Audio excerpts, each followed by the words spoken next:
राकेश सिसोदिया जी, आप बताइए, जिस तरीके से दिल्ली के मुख्यमंत्री ईडी और सीबीआई की छापेमारियों को लेकर ये कह रहे हैं कि केंद्र सरकार जो है वो सरकारों और पार्टियों पर दबाव बना रही है या फिर एजेंसियों का नाम बदलकर बीजेपी रख देना चाहिए।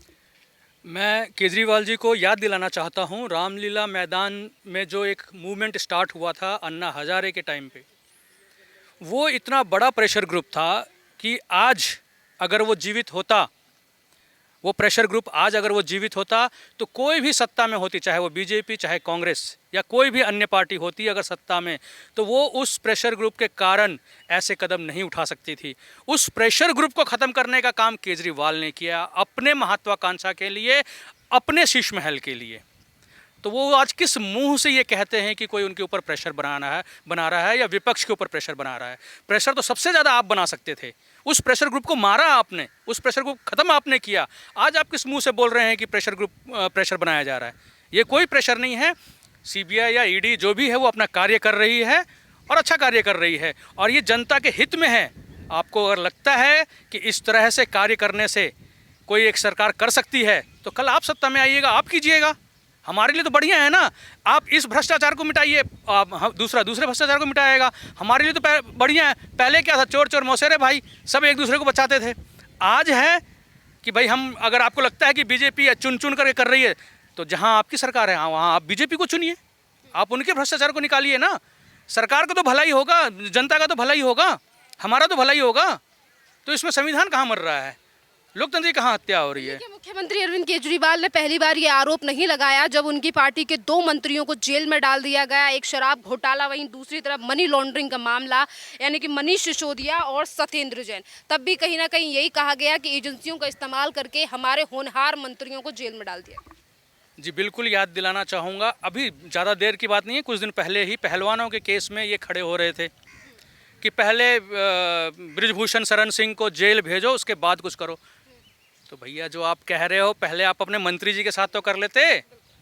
तो ये खुद तो करते नहीं हैं, खुद तो करेंगे चोरी और दूसरे से करेंगे सीना चोरी, तो ये तो चलेगा नहीं। आज की जनता बहुत जागरूक है, सब देख रही है, सब समझ रही है। और ये कहते हैं ना जवाब मिलेगा, तो 14 में भी जवाब मिला, 19 में भी जवाब मिला, और अब इस बार 24 में भी इनको जवाब मिलेगा। राकेश सिसोदिया जी, अरविंद केजरीवाल तो ये कह रहे हैं कि 2024 में जनता जवाब देगी कि मोदी सरकार के लिए, मोदी सरकार लगातार भ्रष्टाचार कर रही है, एजेंसियों के द्वारा पार्टियों को दबा रही है, वहीं दूसरी तरफ अपने जो दोस्त हैं उनको बढ़ा रही है।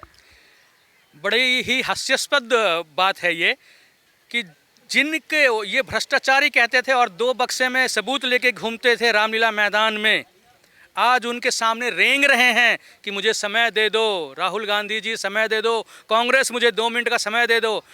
घुटनों के बल रेंग रहे हैं जिनके सामने। तो भ्रष्टाचारी या तो वो उस समय नहीं थे, और या आज जब आप रेंग रहे हैं तो ये गलत है। दोनों में से कोई एक चीज़ तो सही है, और दोनों ही कृत्य केजरीवाल जी के हैं।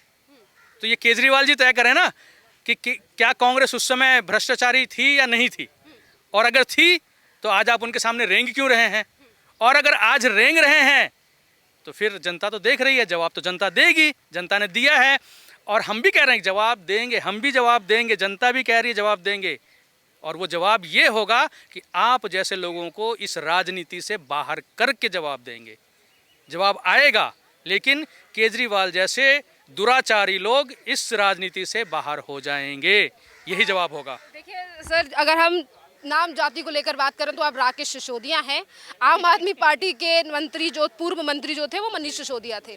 इस समय पर वो जेल में हैं, पर बार बार ये कहा जाता है कि उन्होंने दिल्ली में जो है वो शिक्षा की क्रांति लेकर आए, इसीलिए जो है वो जेल में डाल दिया गया, स्कूलों का रंग रूप बदल दिया मनीष सिसोदिया। शिक्षा की क्रांति के ऊपर मैं बोलूँगा, मनीष सिसोदिया और राकेश सिसोदिया में कोई समानता नहीं है, सिर्फ टाइटल दोनों का सेम है। हम दोनों एक ही राजपूत हैं, ये एक इत्तेफाक है। और हो सकता है अब उनके नाम के साथ अगर मेरा नाम जोड़ा जा रहा है तो मुझे शर्म आ रही है।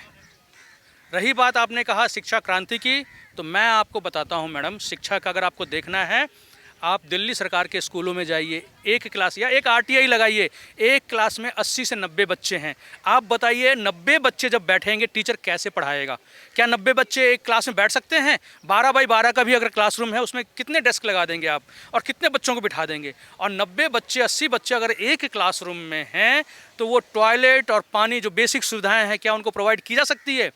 इसीलिए सरकारी स्कूलों में सुबह सुबह के प्रेयर में असेंबली में ये बताया जाता है कि आप अपना पानी लेकर के आएँ, क्योंकि वहाँ व्यवस्था नहीं हो सकती है।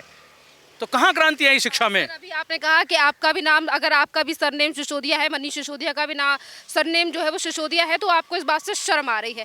पर दिल्ली सरकार के मंत्री बार बार पे ये तुलना करते हैं भगत सिंह से मनीष सिसोदिया की। भगत सिंह से जो तुलना करते हैं तो उस केस में हम जैसे लोगों को डूब के मर जाना चाहिए।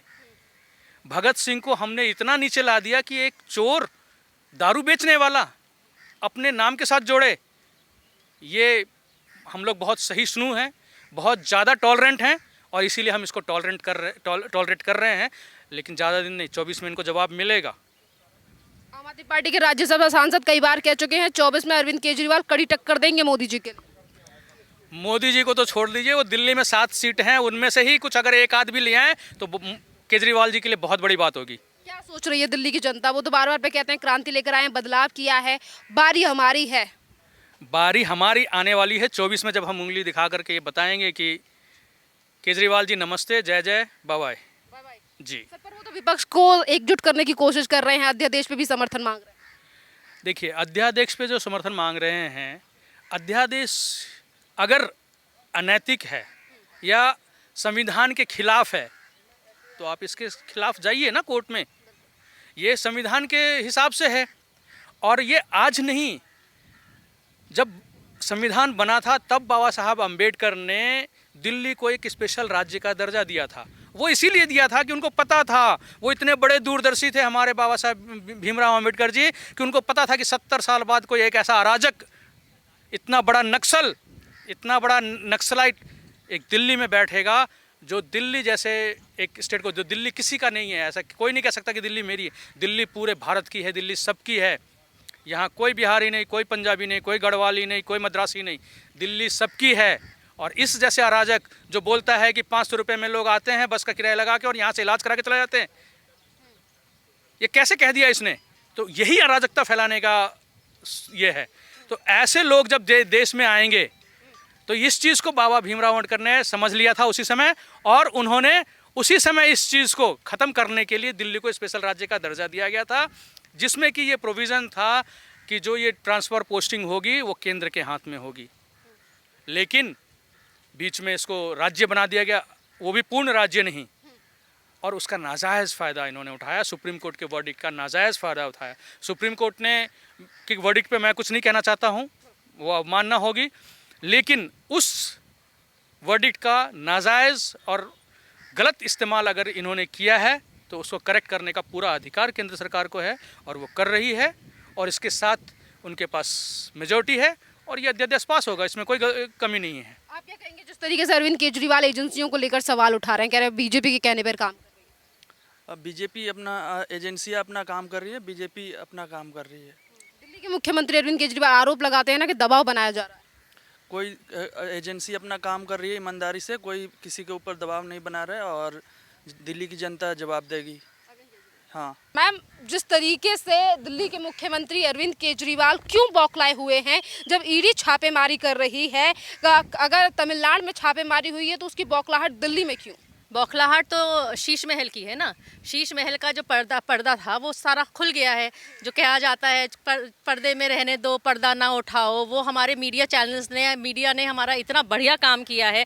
उन्होंने सारी चीज़ें ओपन कर में ला दी हैं। इन्होंने जो वहाँ पर 45 करोड़ का जो फ्रॉड किया है वो सामने आ गया है। और जितने दिन के लिए, 2 दिन के लिए इनके हाथ में पावर आई थी, इन्होंने उन लोगों का एकदम से ट्रांसफ़र करना शुरू कर दिया जो लोग उसको इन्वेस्टिगेट कर रहे थे, उस स्कैम को, उस फ्रॉड को इन्वेस्टिगेट कर रहे थे। तो पेट में दर्द तो होना ही है, क्योंकि वो अध्यादेश आने के बाद इनके हाथ से वो वापस पावर चली गई। अब जब इन्वेस्टिगेशन होगी तो इनको पता चल जाएगा इन्होंने उस 45 करोड़ के फ्रॉड में शीश महल में कितना खाया, कितना बनाया और कितने लोगों ने उससे कमाया। शीश महल में रहना मंजूर है, लेकिन अगर उसी चीज़ की इन्वेस्टिगेशन हो, अगर हमारे देश के लिए, भले के लिए हमारी इन्वेस्टिगेटिव एजेंसीज जो हैं वो इन्वेस्टिगेशन करें, तो उस पर प्रॉब्लम है। उसे पेट में दर्द क्यों होता है? क्योंकि खुद को पता है ना, क्योंकि खुद करप्ट है, भ्रष्टाचार के ये जिसे कहना चाहिए ना राजा हैं, ये सम्राट हैं भ्रष्टाचार के। दो मंत्री इनके जेल में सड़ रहे हैं, इन्वेस्टिगेशन चल रही है। एक को तो अब 9 महीने बाद, 10 महीने बाद बेल मिली है, उसके बावजूद भी इनको ये समझ में नहीं आता। ये अपने आप को कट्टर ईमानदार कहते हैं, इन्हें शर्म नहीं आती ज़रा सी भी। मैम, देश की अन्य पार्टी जो है वो भी सवाल उठा रही है ईडी और सीबीआई की जांच को लेकर। आखिरकार क्यों 2024 के चुनावों को लेकर ये क्यों कहा जा रहा है कि पार्टियों पर दबाव बनाया जा रहा है, सरकारों पर दबाव बनाया जा रहा है? देखिए, बात में फ़र्क है। अगर ये कहा जाए कि इन्वेस्टिगेटिव एजेंसीज़ जो हैं वो सरकार के कहने पे चल रही हैं, तो उसमें ये भी तो कहा जा सकता है कि वो ईमानदारी से काम कर रही हैं। अगर ईमानदारी से काम कर रही हैं तो लपेटे में कोई भी आ सकता है। जिसने भी गलत काम किया है वो लपेटे में आएगा। अगर उनको लगता है कि भाजपा के कुछ लोग नहीं हैं, तो कुछ लोग भाजपा के भी पकड़े गए हैं। कुछ लोगों ने भाजपा वालों के भी रेड हुई है और उन लोगों ने पहले कुछ बोले बिना रेजिग्नेशन दे दिया, लेकिन इन्होंने तो अपने सत्येंद्र जैन से रेजिग्नेशन ही नहीं मांगा था, उसको तो मंत्री पद से हटाया नहीं था। जबकि ये लोग पहले बोलते थे कि जैसे ही हमारे यहाँ अगर किसी ने अगर एक ब्लेम भी आ गया ना तो हम वहाँ से इस्तीफा दे देंगे। लेकिन इन्होंने सारे के सारे भ्रष्टाचार अपने पास भर रखे हैं। सारे विदेशी विपक्ष जो है वो एकजुट इसीलिए हो रहा है क्योंकि उन्हें पता है कि उनके इतने 70 सालों का जो भ्रष्टाचार है वो सब सामने लेके आ रही हैं इन्वेस्टिगेटिव एजेंसीज। हम एक आम इंसान होते हुए, आम आदमी होते हुए, कॉमन सिटीजन होते हुए बहुत खुश हैं कि जितनी इन्वेस्टिगेटिव एजेंसीज जो काम कर रही हैं ना, सबके भ्रष्टाचार सामने आ रहे हैं। इसी तरीके से 70 साल में यही होना चाहिए था। दिल्ली के मुख्यमंत्री तो ये भी आरोप लगाते हैं कि 2024 के चुनावों को देखते हुए विपक्ष के ऊपर दबाव बनाया जा रहा है और जनता जवाब देगी केंद्र सरकार के लिए। और जो विपक्ष जो गालियां देता रहता है हमारे माननीय प्रधानमंत्री जी को, वो पूरा विश्व हमारे प्रधानमंत्री जी के पैर छूता है। उनको सबसे बड़ा सम्मान दिया जाता है हर देश में।